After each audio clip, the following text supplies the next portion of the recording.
All right, thank you all for coming to the Participatory Game Design panel. I'm incredibly excited about this session. It's an action-packed one, so we're going to move relatively quickly so that everybody gets a chance to talk. Ideally, we'll do some Q&A at the end. This segment is going to permeate into the lunchtime, but if you have more questions and you want to stick around, any of the panelists are welcome to stay and answer your questions. Without further ado, I'll just send it over to our first talk. Okay.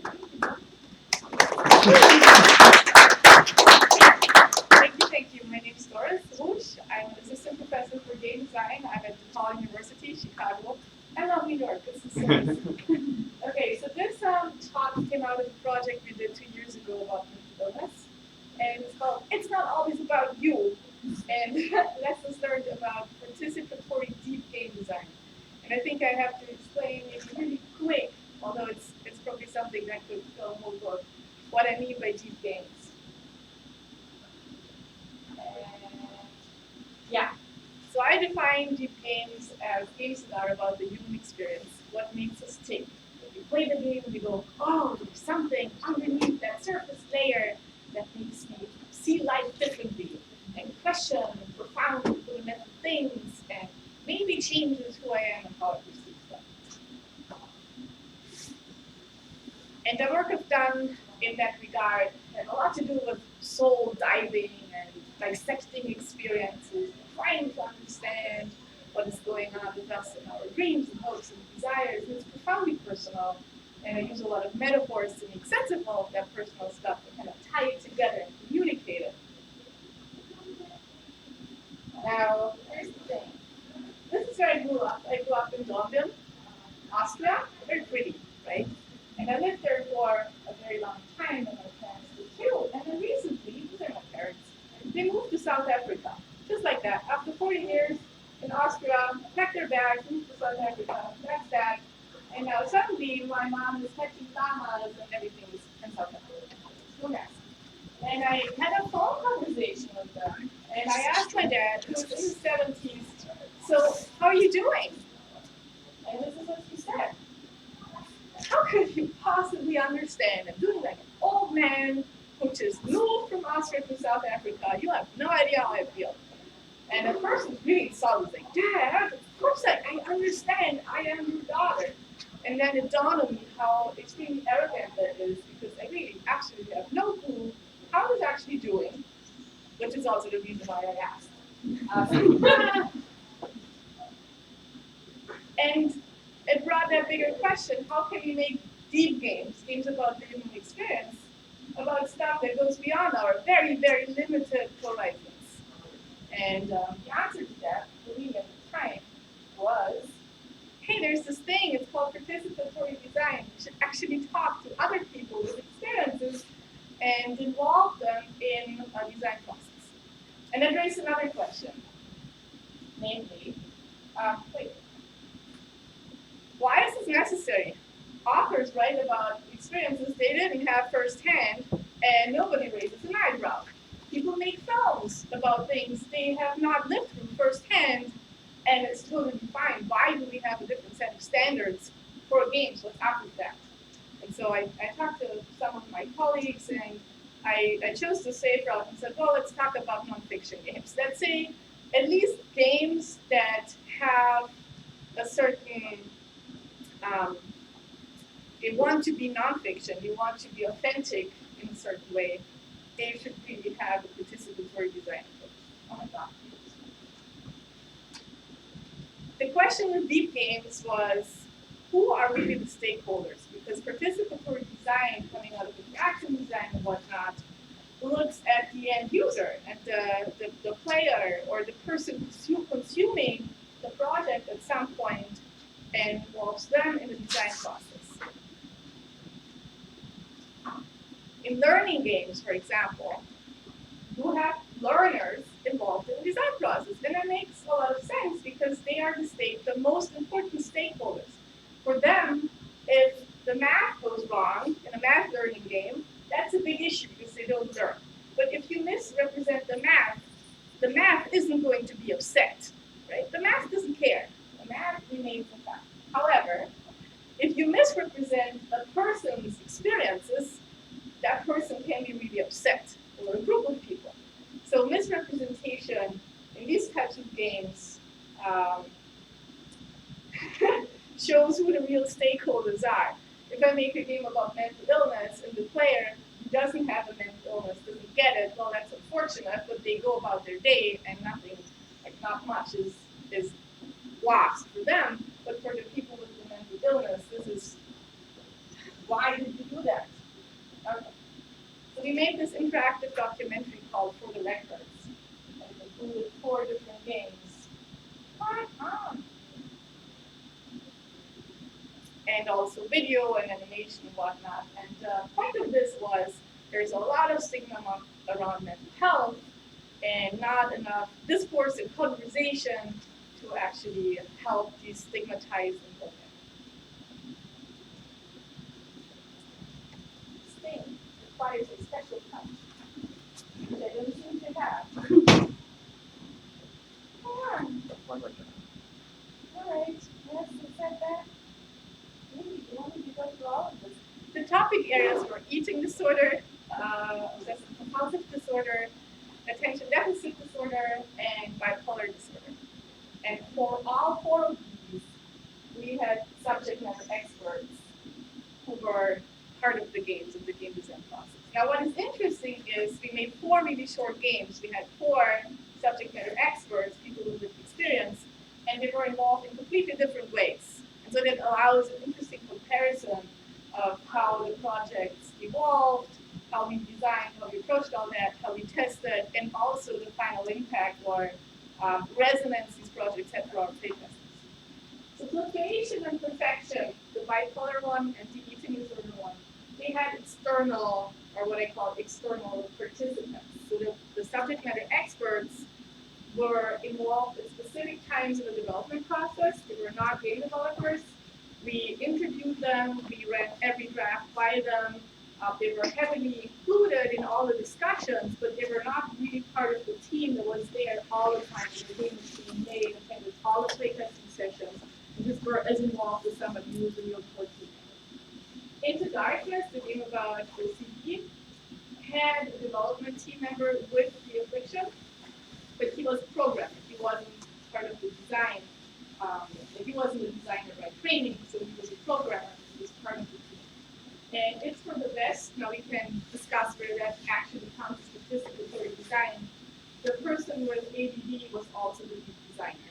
So you have this continuum of really extremely involved, lots of say over what's going to happen, and not involved as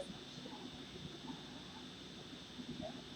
The game design knowledge also played a huge role in how the game design process went about. So with these 2 games, those subject matter experts had very, very limited game experience. They don't play games, and they're not game designers at all, but they're artistic. So one of them was trained to be a dance and movement therapist, very, very creative, very artistic.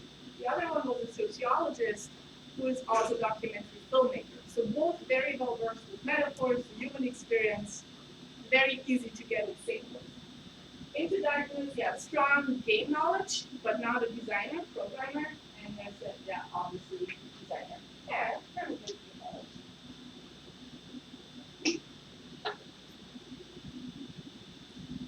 In terms of the outcome and impact and relatability of the final project, with these 2 where we had the most minimal game design knowledge of the participants, the most external aspect, there was some confusion about the games. With the one where the programmer was, the subject matter expert, it had a very strong relatability, yet it felt a little bit generic. It was almost too simple in the approach. And it's for the best, where the lead designer was the person with the experience.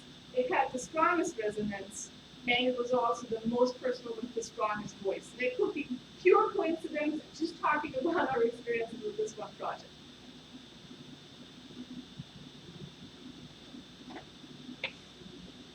Design steps now in comparison. I'm breaking this down into the 3 most important kinds of decision making and argument and exchange we had. The first one was identifying a communicated goal. What do we even want with these projects? What's the message? Is there a message? What's the voice behind it? The other one was finding the core metaphor. How do we convey it? How do we tie all of the different things you could say about a mental illness together to help somebody who plays it experience aspects of what it's like? And the last one was iteration and playtesting, how to make design decisions. So in It's for the Best, where our subject matter expert was also our lead designer, this game had a very, very long pre-production phase because he was actually a student in my lead games class. And he had a whole quarter where he learned how to use metaphors, how to dissect experiences, how to use metaphors to translate these experiences into game design.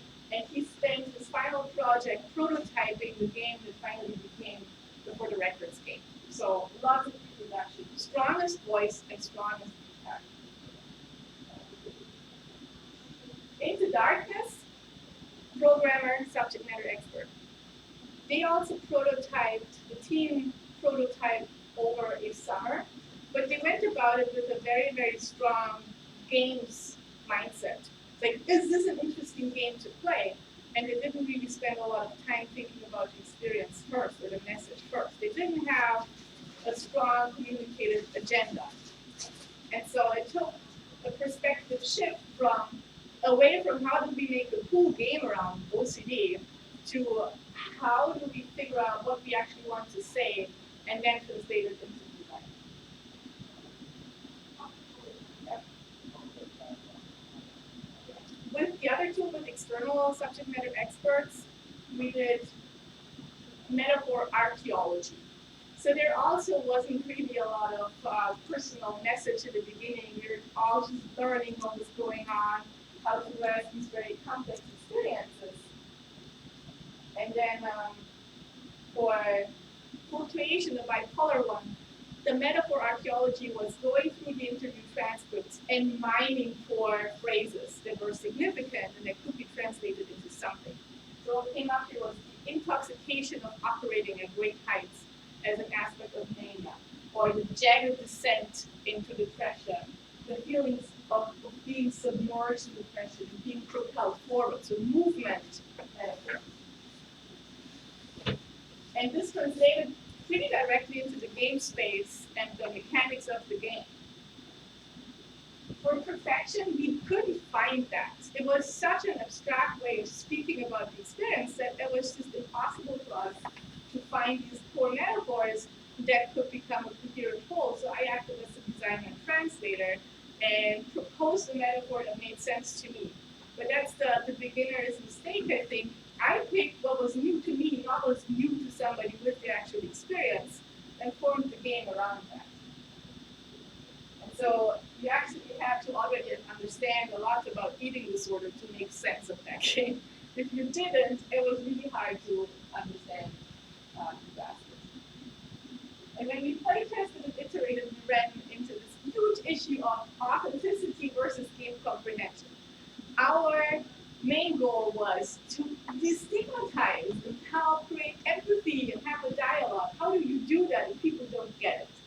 So, but how do you let go of something if your subject matter experts are very much in love with? So everything meant something, but not everything came across. And they said things like, "Oh, this is so freaking brilliant. You can't let go of that." And nobody understood what it meant. So these flashlights that come towards you in the bipolar down phase are development questions of the friends and relatives reaching out to you, and it pushes you further back into depression because you cannot respond properly. It's just you feel so obligated, you can't do anything about it. And our subject matter experts loved how we represented that because it made sense to him, nobody else could figure it out. And also that depth meter that can show you how far from coming out of that phase you were meant something to him, but to nobody else. So how do you go about that? Takeaways. We got this.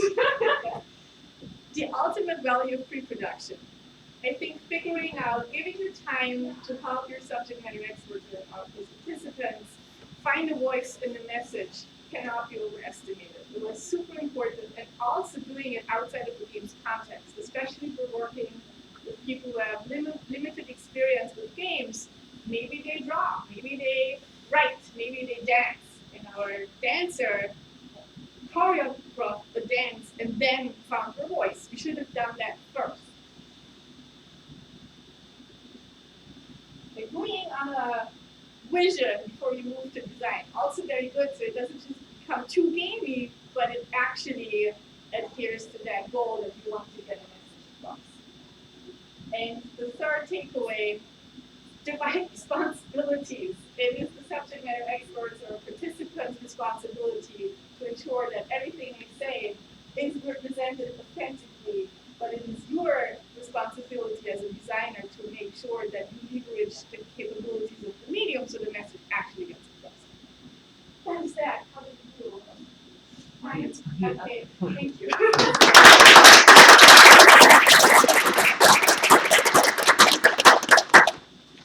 All right. Yeah. We'll do.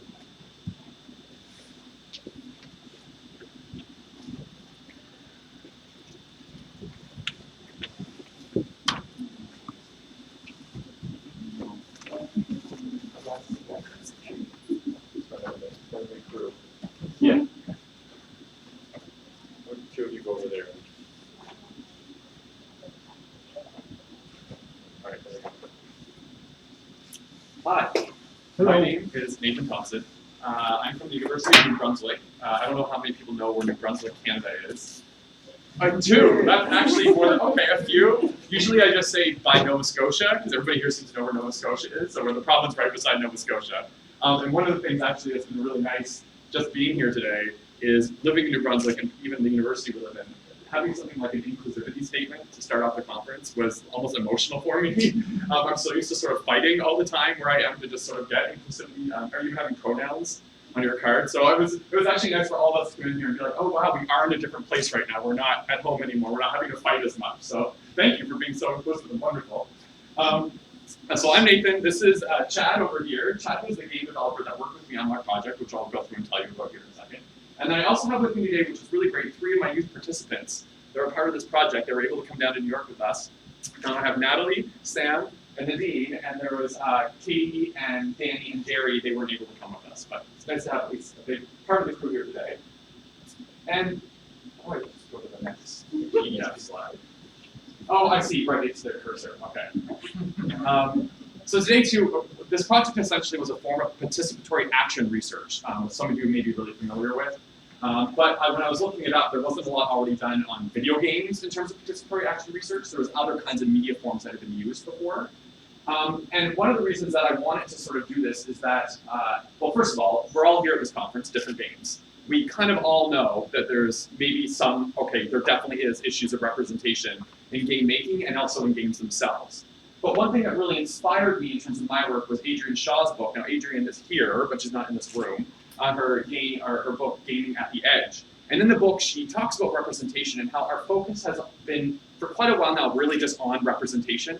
Like, we need better representation, more representation. Representation matters. It's a really big thing. We need to have more of it. But we've almost sort of hyper-focused on representation, that like that's all we need. And then once we have that, it's sort of like, that's sort of like the end point or the solution of all of our problems.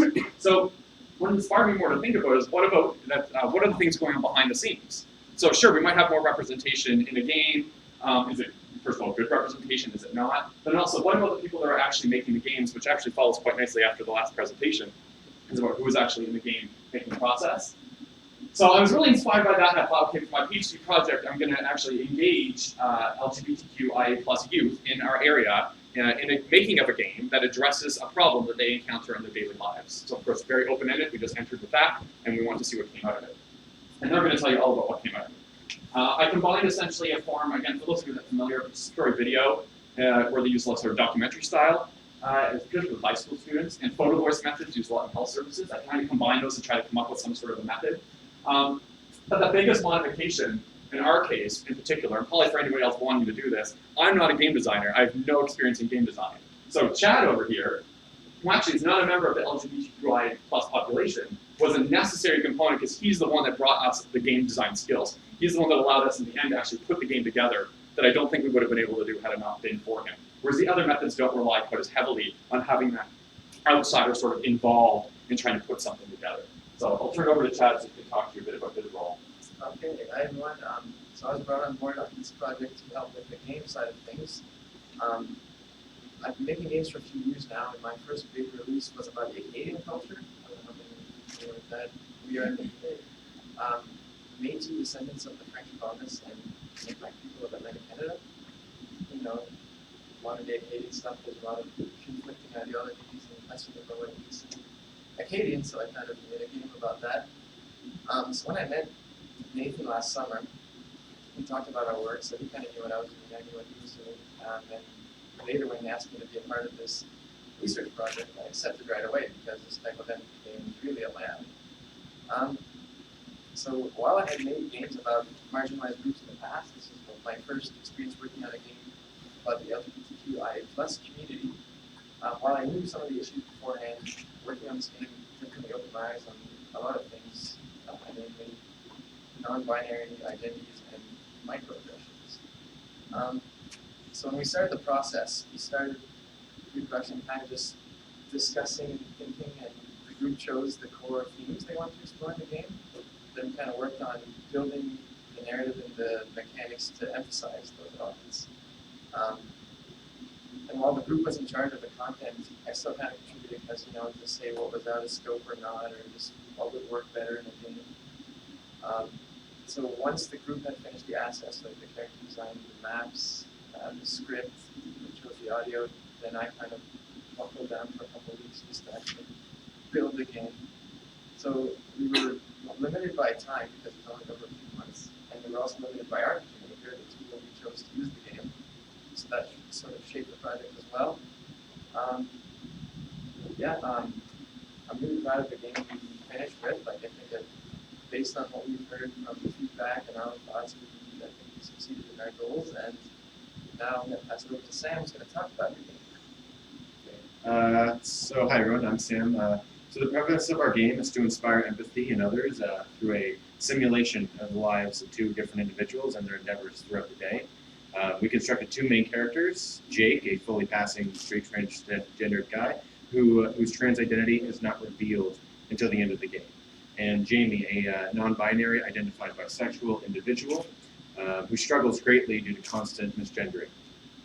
So the game begins at a party where the two main characters meet and recount their days. They describe the events of their days, and the player gets to experience those events in the form of flashbacks. So our game follows both Jamie and Jake through a series of routine events, including a trip to a highly gendered clothing store, a stop to get groceries, an unfortunate Tinder date, the library, the gym, and dinner with parents, groans. So to different degrees and different reasons, the two experience microaggressions, direct discrimination, and other forms of oppression throughout the recounts. So towards the end of the game, the characters open up to one another about the hardships that they face, and a strong bond forms between them as they fall for each other. So this simulation is intended to place non-queer identified folks in the shoes of those who struggle daily on the count of their queer identities. In addition to showing a representation of queer identities in games that reflect our own experiences. So that's that. So I'm Amy, and I'm going to tell you a bit about how the game that Sam just described to you is informed by our experiences as queer identified youth folks, people in New Brunswick. So the participatory model that we use and kind of followed throughout the game development allowed for a regular contribution, of course, from us as residents. So much of the time spent in meetings entailed brainstorming and storytelling in order to construct an accurate narrative shaped by our experiences. So a significant point of discussion that we, visited several times during these meetings was the concept of microaggressions. So for this reason, our game is largely kind of revolving around these things. And so the focus is not intended to undermine, obviously, the direct discrimination that occurs. However, we felt as though microaggressions is kind of a concept that goes undiscussed, and so we felt like we needed to address it in our game. So in our group, we have members identified along the spectrum, including, predominantly white because of our location, but cis, trans, and binary folk, bisexual, queer, pansexual, asexual, and lesbian identified. So although not all of these identities could be represented in our game, all of the hardships and the experiences of everyone in the process were kind of taken into account, and I think we did a good job of it. So some of the recurring microaggressions that we felt we need to address are being misgendered, biphobia, dead naming, inappropriate comments on one's appearance and gender expression, gender policing, and well, just the constraints of heteronormativity in general. So these instances of microaggressions throughout the game can be found, for instance, when the parents of our trans character misgendered him, and more frequently actually from a non-binary character who is continuously misgendered and assumed to be female identified. Ultimately, we felt the need to address constant barriers associated with heteronormativity, as I said earlier, but our goal was to inspire empathy in those who are non-queer identified, and also to give that representation, an authentic representation to those who are. So now, Nathan's going to tell you a bit about our experience with the game and how much fun we had with it. As Nathan had previously mentioned, we're all from New Brunswick, which is a very, very small province. So we didn't really have a lot of a chance kind of outside of the group to be able to be with other queer identified people and to just have a safe space. So meeting up every week kind of turned into our own safe space. And even though we were designing a video game, we kind of all became friends and we all started hanging out and doing our own thing. There were actually times where Nathan had to tell us straight up, we have to keep doing this game. If we actually keep talking and not doing this game, it's not going to get finished. When we started doing the game in October, none of us knew each other. And then we kind of developed, after probably like 2 weeks, we were talking about things that we had never talked about before concerning our sexualities and our own experiences as youth in New Brunswick. We were able to have times where we didn't have to work on the game and we were able to just hang out and play other games that may have had something to do with the LGBTQ community, or things that may not have even had anything to do with it at all. It was just kind of a time that we were able to just hang out. Like DDR. Yeah. A lot of DDR. Yeah. Yeah.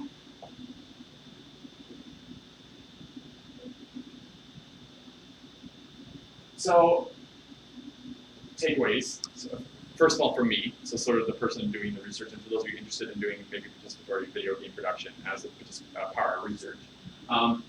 First of all, time. We all know this is a constraint for any kind of design process or any kind of production is time, particularly for this game. I think not just that time is a constraint, but the time will ultimately shape the product. So when you're working with the youth or whoever you happen to be working with, recognize that even though there might be particular narratives or stories you really want to tell, our original storyline has sort of like 6 different characters with all these interwoven narratives and things, and we ended up only having 2 in the end because the time just wouldn't allow it. And also in particular, again, unlike photo voice or participatory video where you've got your camera and you're taking some photos, or you might need to do a bit of editing with some video, of course with video game making you have to use software, and there's lots and lots of different kinds of software you can use to make a video game. Particularly when you're working with people, including myself, who don't know how to make video games. So you're even more limited at that point.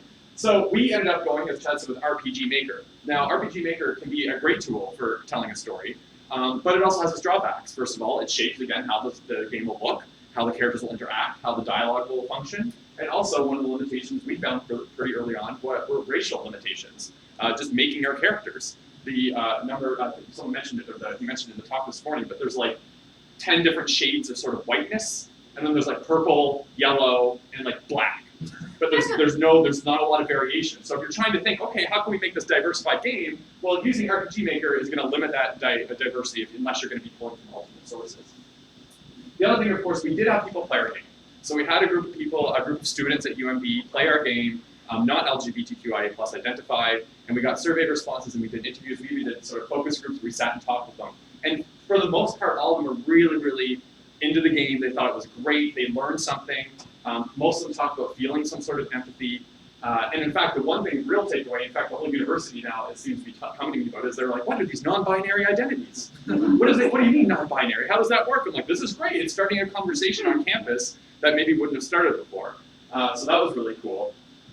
But also, so there's that impact. But there's that action side of it. But of course, with this process, as Natalie was pointing out, the impact also for us, living in a very sort of oppressive, very heteronormative, very Christian, very white community, was having a group of people that could get together and have some sort of space just to hang out and just be queer and just talk about queer stuff that they weren't getting anywhere else. I wasn't getting anywhere else either as an adult in the community. And I think that's why it's important about the context here, and even wherever it is that you're making game, the place is important also in the construction of that game and how it's going to end up looking. Fredericton, New Brunswick has a pretty dark history with queer people. In the late 1990s, the now Mayor Brad Woodside, who was also the mayor then and will probably be for the next 20 years, I don't know, he said he was going to retire, but he never wants to retire. Sorry, Brad, if you're listening. He's not listening, that's for sure. Also, I don't think you're actually sorry. And I'm not actually sorry, exactly. I'm not really sorry at all. Yeah, he tried to give me a hug one day, and it was really awkward. Making amends, I guess. But he refused to proclaim Gay Pride Week for a number of years, up until the late 90s. He actually finally went to the Human Rights Tribunal. There's a huge case in Canada, one of the first ones in the country. So Fredericton, this little tiny town, was made like the focus of gay rights for a momentary moment. For a moment. So of course he had to end up proclaiming it. The first year he then turned the microphone away so that nobody could hear him proclaim it. And then eventually he had to do it into the microphone because the tribunal said he has to do it in a way where it's vocal and everybody can hear it. So there's that. There's also the fact that there's absolutely hardly any queer spaces. There is a queer bar, but it's actually a lot of queer people don't want to go to the queer bar because it's become almost like the gay zoo. So we get a lot of the students from campus that are like, oh, let's go see like two gay guys kissing, or we want to go see two girls that are dancing together. So because it's become a bit of a gay zoo, as the gay people like us essentially are the animals in the zoo, there's no space, there's no location to go where you can just hang out as young people and talk and discuss things, or just have fun, right? Which is one of the things that was mentioned today, just the fact of leisure itself is being sort of radical, right? Just playing can be radical. And so I think for me, because it's such a homogeneous environment and homophobic, I think it shows the possibilities with video game production, participative video game production in different kind of spaces, particularly rural, particularly smaller towns, to get together, people who love gaming already, to have some fun together, but also make a game that might have some sort of social impact. So I see a lot of possibilities here, and I've had a lot of high school teachers message me about doing this sort of thing in schools and getting them to do for projects. So we just wanted to kind of share with you today our experience with it, let you know how it went, and hopefully you'll want to play our game. We're going to release it right after the end of the conference tomorrow, so it'll be available next week. So if you follow me on Twitter, I guess I can put it there. I'm Nate J. Thompson. That's my Twitter thing. I probably should have had it up here, but I didn't think about that. But I'm sure we're out of time, so I'll stop now. Thank you.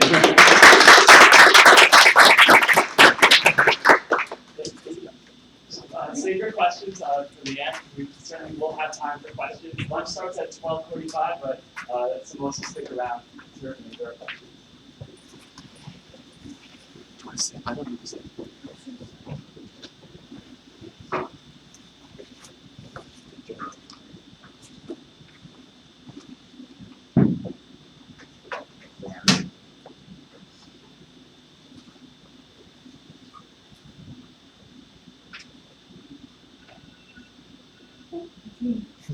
I'm practicing the timer. So, hello, my name is Jean-Nicolas. I'm from Laval University in Quebec, and I'm a PhD student. I'm also a PhD student at the CUNY Graduate Center here in New York City. And I'm Kim Sawchuk. I'm not Margarida Romero. I'm from Concordia University in Montreal. Did I say my name? Sorry. So, here we're going to talk to you about intergenerational game design, mainly from the participant perspective.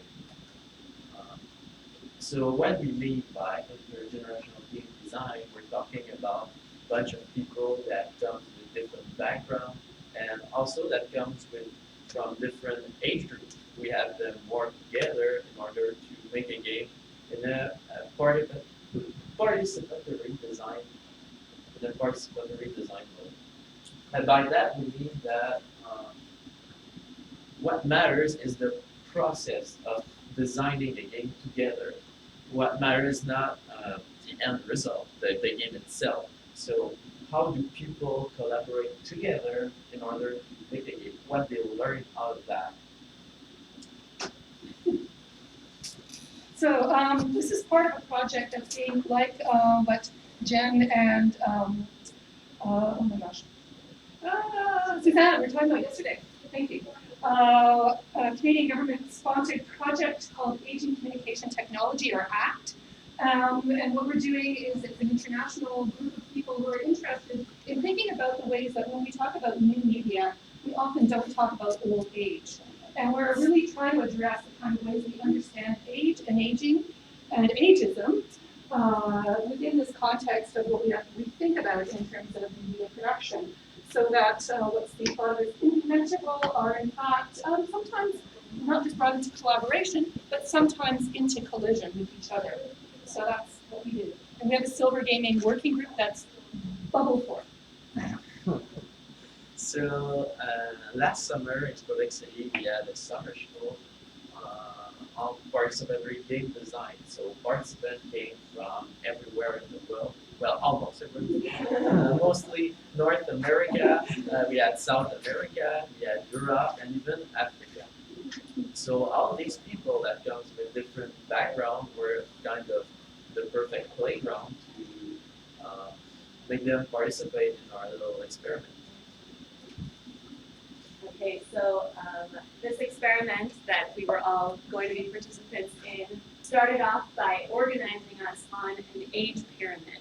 So we were asked to stand on the sign that said our ages, whether you were under 13 or a teenager or in your 20s or 30s.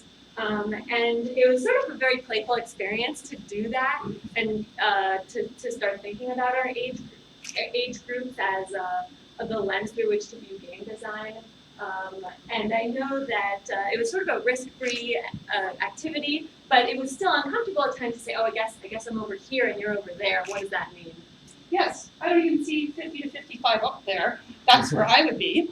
But anyway, one of the things that this was also done was is an ironic and also critically ironic take on the age pyramid concept, in which what you see emerging right now in media and popular culture sometimes are these kind of diagrams that look like there's this giant group of old people who are going to suck resources from the young people and set up also certain kinds of what I call age segregation. So the idea that when you hit 50 or 55, you become an old fogey, which was a term this morning, and that when you become an old fogey, you might become sort of politically regressive. And my work is on aging and activism as well. So I'm really curious in the deconstruction and the uses of these kinds of statistical narratives that have incredibly great power. So this was a really great way of standing and jumping on the age paradigm. Literally. Literally.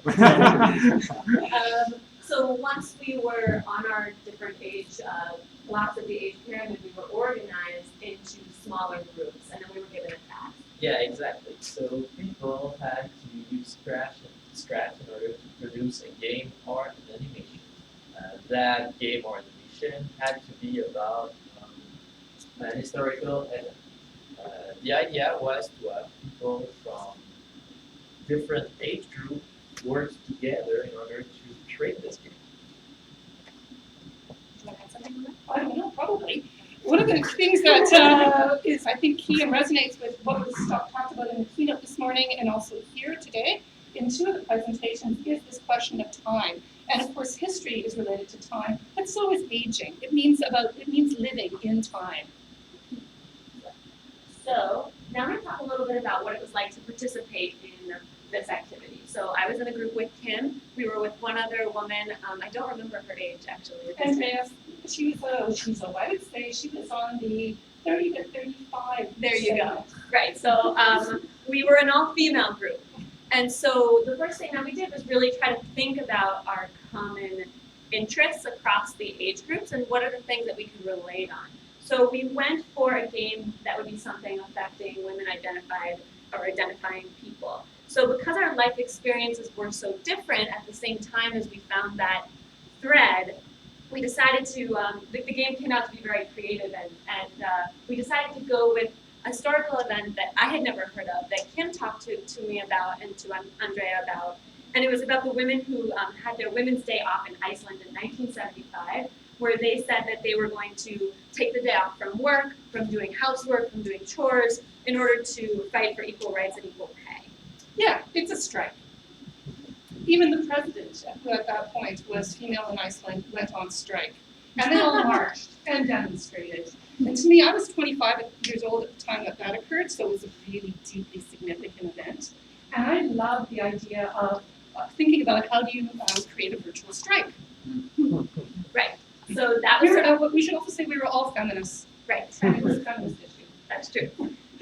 So I felt like also there was a sense of everyone teaching and everyone learning. Like I said, had no idea about this historical event and learned a lot about it through talking to the other ladies in the group. But I brought some more experience using Scratch. I'm a Scratch educator here in New York City, and so that was something that I was very comfortable with using. And so sort of combining the insights about feminism and the insights about this historical event, and my knowledge of Scratch and their knowledge of digital media also came to play, and we were able to come out with something very creative. Yes. So now we're going to move to talking about some of the challenges and questions of what we're calling intergenerational game design.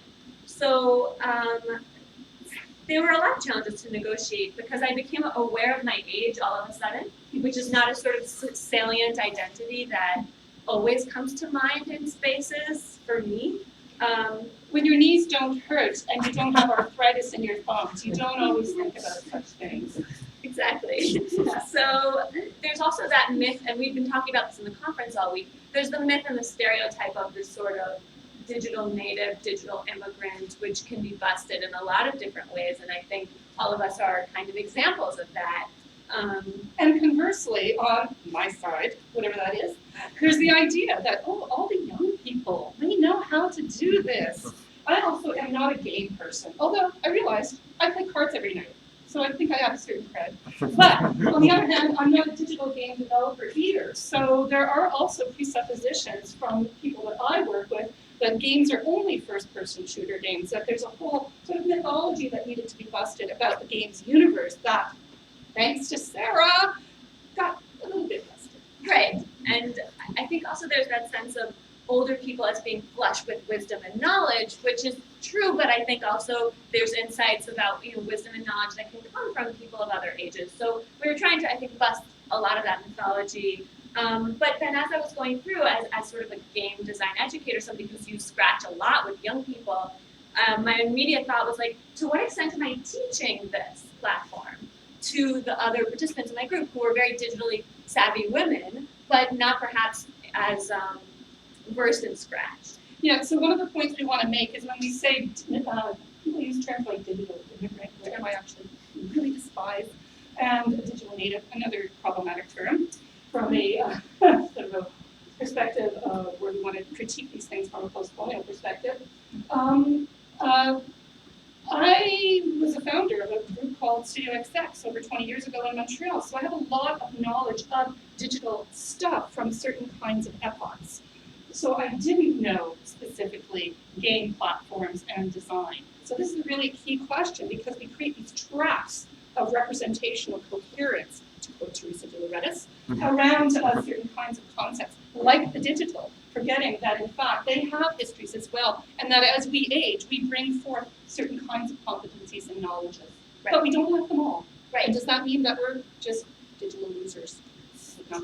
Well, in this case, in trying to negotiate to what extent I should be a teacher, to what extent I should be a learner, at a certain point, I was kind of coaxing them to use the platform, and they were using the platform. But at a certain point, they said, well, we want to do this, and we want to do this, and we want to do this, and this sort of like excitement around what we wanted to build and the product became more important than process. And they said, Sarah, just do it. Like, sit there. They're going to watch me do it, and they're going to be there to guide the guide, boss her content. around, negotiate. Right, but that I was sort of driving, and I became a little bit more comfortable with that scenario as I went along. But it was something that at the beginning I was like, we're trying to bust these stereotypes. How do we do that successfully when also there are big plans for what the product wants to do and be? Well, actually, we have 30 minutes. Yes. What can you really learn? what you can really learn is that in some ways, to go back to the point about participatory action research, which is slightly different than participatory design research, participatory action research, which I'm used to, means that you take time to get to know people you're working with. And so the whole game jam kind of scenario has a constricted and restricted time frame within which you're working. So while we were committed to thinking through process, that happened in the moment, but it's been happening since, which is why we're together today, even though we don't really know each other. But we did get to know each other very quickly because of that 30 minutes. At the same time, we kind of, because we were unfamiliar with games, wanted to see a result so we could better understand end goals in the future. So again, we're faced with these kind of, I wouldn't call them incoherencies, I would call them contradictions, but productive, fruitful, generative contradictions. So we also want to just give you a quick sense of some of the other reactions that people had in the conference participating in this activity. So people pointed out in our sort of end of session posted activity, it's so easy to create a game even if we're good at computers. Serious games can bring together young adults. Co-creative game development, getting youth and seniors involved in the process from the start. And then the idea that there are a lot of benefits in collaborating with folks from multiple generations on technology projects and sharing ideas. And so we have a couple of things to plug if you're interested in intergenerational game design. If you want to talk about No, our time's up, so let's go. Okay. So then there it is, and here's all of our information. Thank you. Thank you.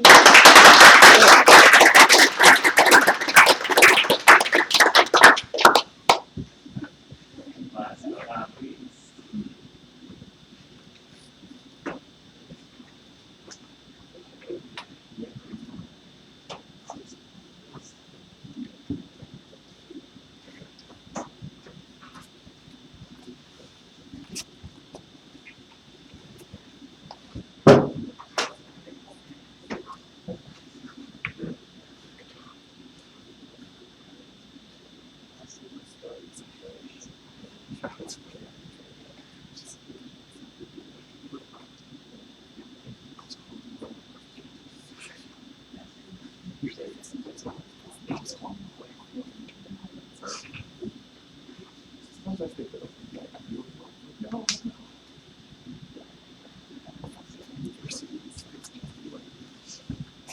So hello again. I'm here on behalf of Margarida Romero, who recently part of this presentation. So it's really similar to what we just talked about. It's about breaking the age barrier to participatory intergenerational game design, which is pretty much the same thing. With an experiment like we just saw, the idea was to make everyone use their strength and experiences in order to create something together. And sometimes we assume that old people are good at that and young people are better at that, but sometimes it's the other way around. Like, for instance, we assume that younger people would be better at using Scratch and show the older people how to do it, but in some cases it wasn't the case. It was the older people that explained how to use it. And in other cases, younger people were able to teach history to older people. Oh, I saw that in my history class. So that's what it means to break the age barrier through participatory intergenerational game design. It's go beyond the myth surrounding who knows what and who does what. So we have little videos to present from here. We have. Yeah, so my name is Giuliana Cucinelli, and I ran a workshop with Margarida Romero and Annalise Davidson on this exact theme about 2 months ago, where we invited youngest was about 13 years old to about 79 years old. So it was a mixed crowd of about 30 members, community-based students, folks that were retired and loved gaming. Gaming meant anything from card playing to what was it called? Like brain game based stuff that they were really interested in. So we ran this workshop, and what was interesting was I put it up on Eventbrite, thinking no one would sign up, and within 5 minutes, 30 seats were filled, so we sold out. And which sucked was Margarita's like, I didn't have a chance to send it out to my network.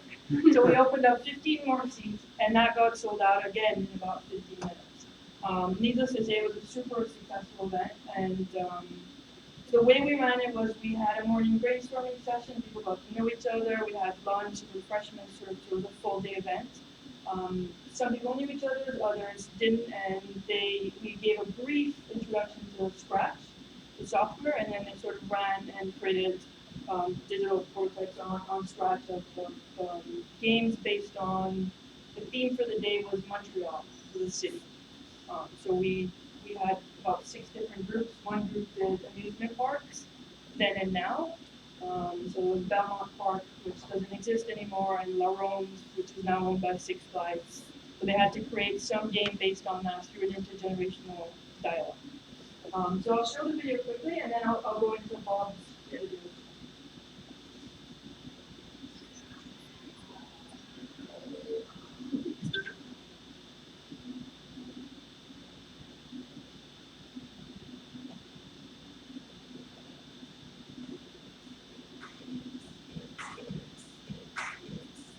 My name is Margarida Romero.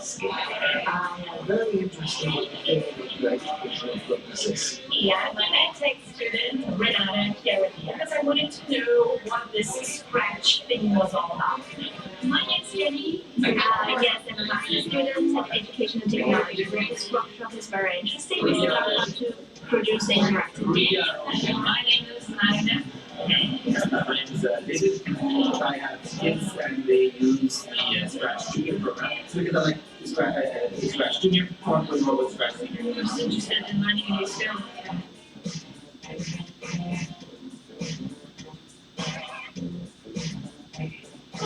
So welcome. You're here, you're at the Scratch workshop.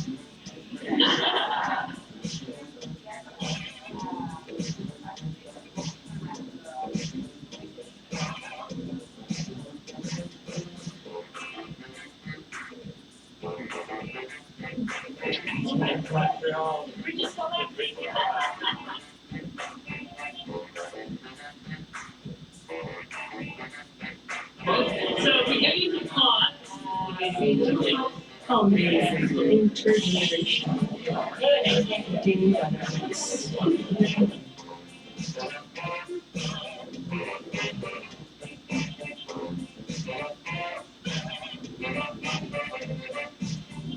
Alright, so this is Participatory, and it's a collaborative action research technique that we do analyze group thinking and collaborative learning.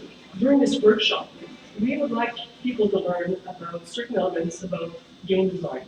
Basically, at the start of the workshop, you identify yourself on a post-it, and you place the post-it on a rating scale. So, for instance, storytelling. On a scale of 0 to 5, where do you feature on the Socratic wheel? It's the perfect way to assess your competencies before a workshop starts, and then after the workshop ends. The people in my group really have a lot of great ideas. I think for sure that if everyone was at the same level of collider expertise or lack of expertise, it would be pretty boring. You have to listen anytime. And be creative and not be afraid. Amazing day. I think it was fantastic to see the people working together, screaming when they had success. So when they felt something was working. What we have is their impression when they left the workshop. Do I know more about programming? Definitely. Do I know more about storytelling? Definitely. A lot of learning, collaboration, creative, construction of knowledge. C'est intéressant que co-designer le jeu avec son esprit du plus jeune ou un esprit plus expérimenté. It's a lot of fun.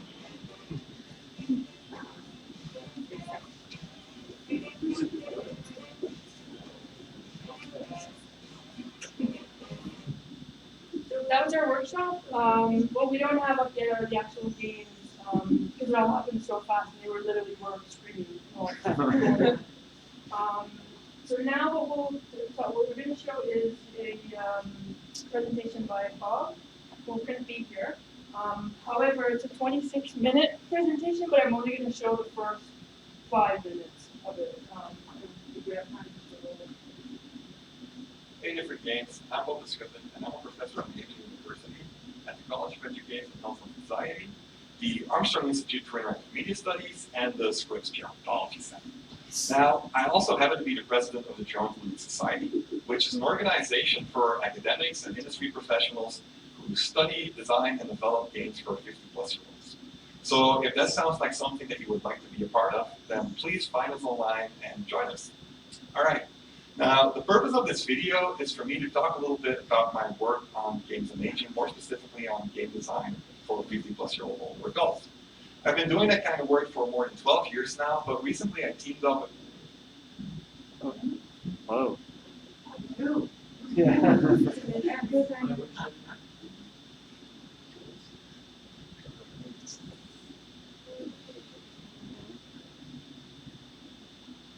Gerontology Center. Now, I also happen to be the president of the Gerontology Society, which is an organization for academics and industry professionals who study, design, and develop games for 50-plus-year-olds. So if that sounds like something that you would like to be a part of, then please find us online and join us. All right. Now, the purpose of this video is for me to talk a little bit about my work on games and aging, more specifically on game design for 50-plus-year-old older adults. I've been doing that kind of work for more than 12 years now, but recently I teamed up with...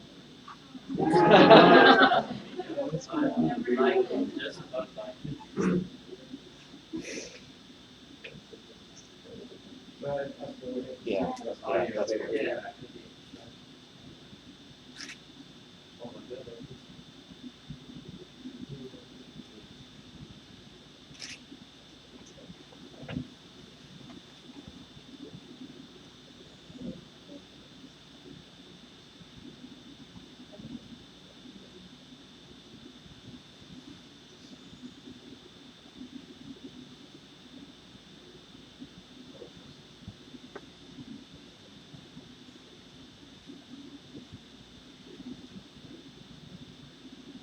A different game.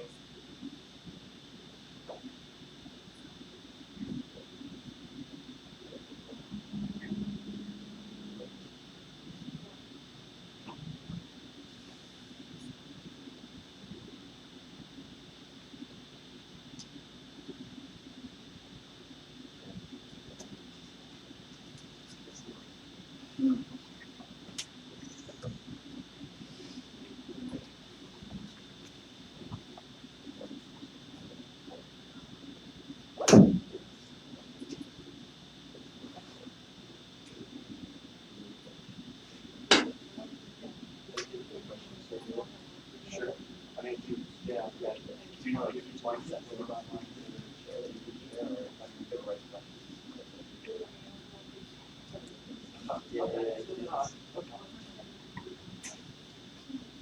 So, we have 3 more minutes left before lunch starts, and certainly we can take questions going into lunch. But just let you know, lunch starts at 12:45. The next session starts at 1:30. So if you need to get some fresh air, get some food, please feel free to leave. But I would love if there are any questions for our amazing presenters. I have 3. Wonderful. The first one is about a few people talked about whether the their subjects or the design processes, but on the kids, so I was wondering if other groups should straight say how they do participate. Yeah, just confirm you said recruitment, correct? Okay, yeah, recruitment. Yeah, well, particularly for Fredericton, for queer youth, there's a couple Facebook pages, essentially the social media pages, and that's where I was able to get some of the notes and that work. So it's had to be about 14.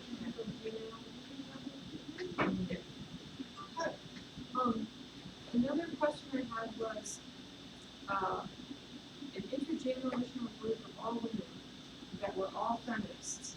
My experience with this is different generations have a totally different idea of what that means, and I'm wondering if that came up in your...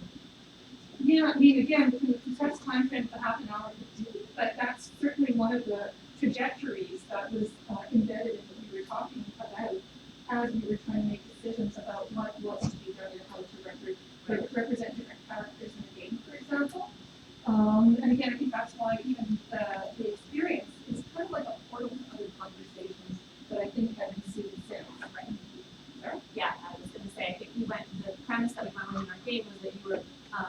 you were going around to a community to let them know about the strike, and you had to sort of get participants into the strike.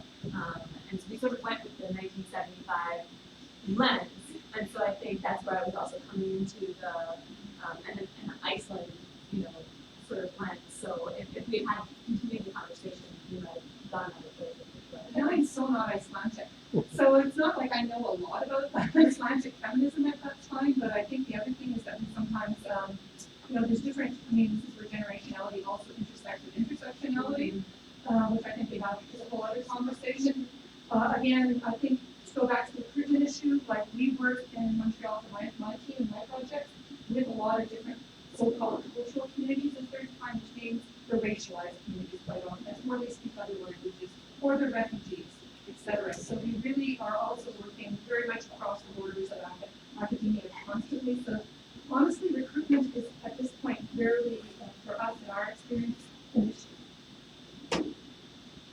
And I have one more kind of comment/question. Mostly to do with working on older adults. So I've done a lot of research on Participatory. I'm particularly interested in how people learn technical skills to serve their creative agendas. And one of the things I found in studies of virtual participants, particularly older women, is that they typically would have some very high level of expertise in such, so for instance, fashion designers typically had a degree in fashion or a degree in costume design, for instance. Every single one of them had some platform of skill on which to put the technical expertise. So I was wondering if that came up in any of the intergenerational settings.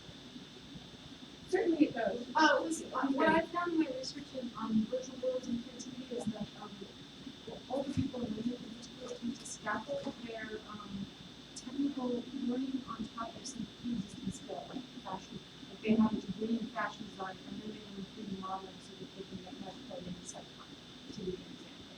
So I was wondering if that came up at all, where there was the expertise between the platform that led them to sit there to launch. Yeah, definitely. I think what we noticed for our workshop was we had a lot of community members from RECA, which is a group that ACT works with. So through their ACT work, they've done storytelling, visual storytelling. They had some form of knowledge and storytelling. Yeah, I just was talking more about like, I have a degree in fashion, and now I'm learning on that. Right? It's less about they have some familiarity, more about they really have some well-developed expertise in what they do. Yeah, it did say that. For our workshop, it did not. I have had that happen, but we also work with people who sometimes have not had the opportunity to have education in their formal schooling setting, but they have other kinds of know-how. So it's how you understand the notion of expertise as well that becomes it. And also, depending on what your life, there's people who have experience with media, so they can sometimes scaffold off that as well. So that's what you're trying to do. Right? Thank you. Questions? Yeah, please. Yeah, I am this again for 3 years, and what we found is that if you have a group of people in one team, sort of generalize if you have a team that consists of only 2 people, the game becomes really complicated. But if you have a team that has more different cultures in one group, the game seems to open up for multiple organizations that we guys find those We found that like when we were going through the process that intersectionality was a word that we were familiar with and we all talked about. So LGBTQ, that was the call, that was recruitment, right? LGBTQ youth. But in the game itself, like one of our characters, you can't really tell in the game is Asian identified, and that was important for one of our members. And we talked about disability and how we might do, but there was no avatars for our RPG Maker that you could present any form of sort of visible physical disability. So there's things we wanted to do to make it less about just LGBTQ and to show how complex sexuality and intersections of race and gender and ability all work. But RPG Maker itself, the software, limited our ability to sort of do that, which was sort of a bummer, I guess. Yeah. So in terms of composition of teams, I would say that I've worked with a lot of different kinds of physical speakers, not just in terms of half an hour that tends to work with him. I remember working on a game where we had from 9 years old to maybe 30 years old in the same group, and the kinds of participation that were happening were incredible. You had 9-year-olds inspiring the 18-year-olds. You had them contributing to the core game mechanic. The 9-year-old was the one that came up with the core game mechanic, and to like actually respect the kinds of knowledge that different people bring is always really exciting. So I think you do get amplification of voices. I hope that answers your question. Like an amplification of voices, and thus a product that is more sophisticated and like open to different ideas. But I only had a couple of experiences. Great. I think we have time for one more question. Did you? Yeah. I had a question for the first presenter who I see has gone. Was there anyone on that team? No, but if you'd like, I'm sure we could get you in touch with. I would like to do that. Go ahead. I'm curious about, as people are thinking about participatory design in the sense of power differential, whether that has to be a part of the ongoing conversation, but it seems like some of the projects try to equalize the power differential quickly by saying, oh, we all have an expertise, and then try to kind of move on. And others were encountering the fact that the technical, that seems to be the most recurrent pattern, is the technical has power, and the people who don't have technical don't have power. And that seems like a conversation there's therefore then forced to be had. But I guess my question for teams, I'm very curious to what extent you try to have a conversation about power explicitly, as opposed to making games that are about power, or just, is that something where you have to kind of have that meta conversation? Is that a design strategy, as opposed to just trying to involve everyone in the process, or how do you do that? Yeah, we're just laughing because we talk about it all the time. Like every meeting, I'd be like, I know, I'm the designer, or I'm the lead researcher, and I know it's supposed to be participatory, but we recognize that they're also looking to me for decision making, and honestly, almost every time we got together, we discussed the power differentials between us, and 2 of them are my students as well. So there was a whole kind of mess of stuff going on there. So yeah, it came up all the time. Powers in the game, how the identity is being represented, who was not represented, how we could deal with the power differential in terms of who gets representation and how they get represented. It was it was intense. We talked about it a lot. Something that happened somewhat naturally once you created this space for it. Yeah, and I think because of who I am, I think that my background, sort of social justice, social inequality, post-structural, gender theory, sexuality theory, and 2 of them were my students who had already encountered that stuff. So that sort of shaped my perspective, and Foucault was a big influence for me as well. So power, and thinking about power and how that works, started with me, but then they all youth, right? They know power. You just have to get them talking about it in a way where they're able to relate to it, and then they don't stop. So, but that was for, well, you stopped. You're still doing it right now. They can't stop. The other groups want to answer? The conference was framed around issues of aging. So this is like a 2-3 day conference that this activity took place in the context of. So I think we were already steeped in a lot of talk about sort of age and what that meant. But I don't know how explicitly it was addressed during the day. Yeah, I think it is important to think about sometimes how you're positioning these workshops as standalone events, or as part of a larger discussion that is actually in some ways not within the game-making framework, but in fact is going to inflect it, because there have been 3 days of talking about narrativity and gender and violence. There's been discussions around age and ageism already. There's been discussions of questions of how we frame immigration and age within the Quebec context, around questions around language and power. So automatically, all of those things are creating striations and the kind of notion of differential power, but also the relational aspects of that. So there's the kind of larger meta structures that we're looking at and trying to think about how we exert those things, by also involving community groups and organizations from outside academia and creating space from within. So it's everywhere, and it's been discussed before. It happens within, and it's going to continue on after. So I actually think that it's power, questions around power and relationality is not contained. Right. And also something interesting about these workshops that you did mention was that they were linguistically diverse, but also you chose, do you want to go with the English-speaking groups, or do you want to go with the French-speaking groups? And that coming from a context where I'm not from Quebec. So that was an interesting choice that was made, and I wonder how it would have been different if there was also linguistic kind of flow. Different people in different languages in the same group. Okay, so I was just going to add that for us, the workshop that we saw was power dynamics and technical knowledge and skills. I know Narian was there, and Gabby was also there for some of the workshop. So naturally, we set up, as you saw, tables set up in groups, etc., and as well.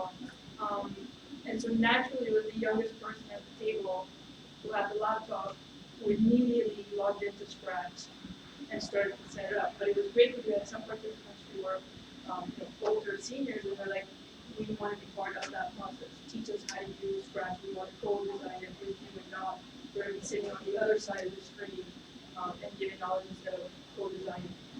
So that was something that did come up when we did the surveys, and it came up as well. So something that Margarida and Emily spoke about was if we would do this again, we would set up the space where it would be a larger screen on each table and connect laptops to that so that everyone is able to see it at any time instead of literally being hovering around one tiny screen trying to figure out what the codes are and how to write that language.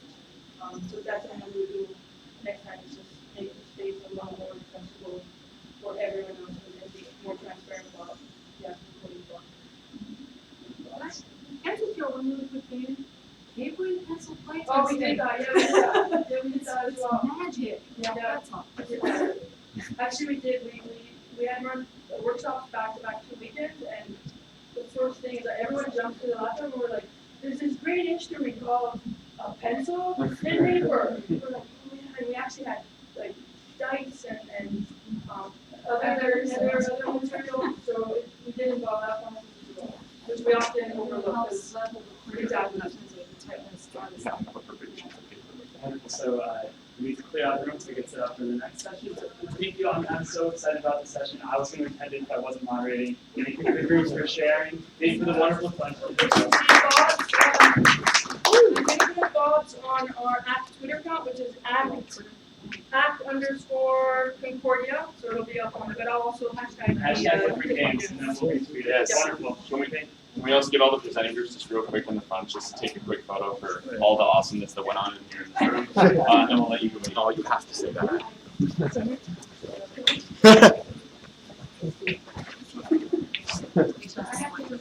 I think that's a perfect backdrop using the photo.